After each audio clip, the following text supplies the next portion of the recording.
after just 7 months of slowly building a life for themselves in Glendale, Arizona, far from the threats and cartel violence that made them flee Mexico. Sonia Coria and her family made the tough decision to return to their home country following Donald Trump's re-election. Empezaron a que si ganaba Trump, iba a echar a todos los ilegales, que tuvieran asilo político. They started saying that if Trump won, he would deport every illegal immigrant, even those with political asylum, and that he would send them away with nothing. We thought, we don't have much, but at least we have a truck. If they take it, that's something.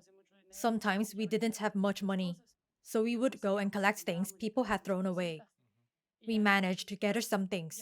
Then we found out he won.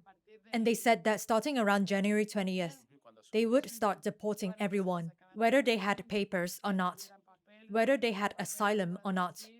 They would deport everyone. So we thought, why wait to be deported and lose everything? No llevamos nada. The family had bought their first car on installments, a tan-colored 2008 Ford F-150 pickup truck that cost them $4,000. They were still poor, sometimes going to soup kitchens for a meal, but it was a life they could only have dreamed of back home in Mexico. America has given us an unprecedented and powerful mandate. But Trump's campaign and his ultimate victory changed how they felt about living in the United States. They had followed the law, entering the United States at a border crossing and applying for asylum. The application was in process, but they now worried they could lose everything. In the end, fear led the family to leave before Trump had even been sworn in.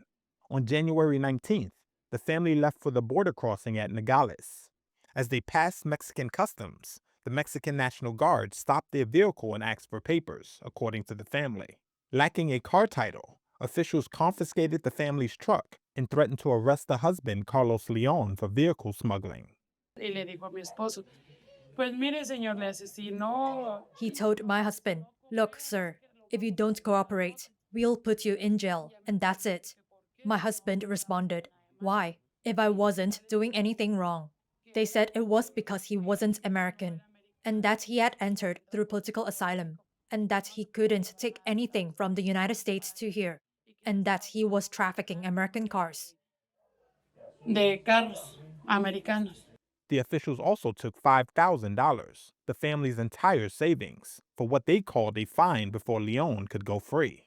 A spokesperson from Mexico's National Customs Agency declined to comment on the specifics of the Coria case.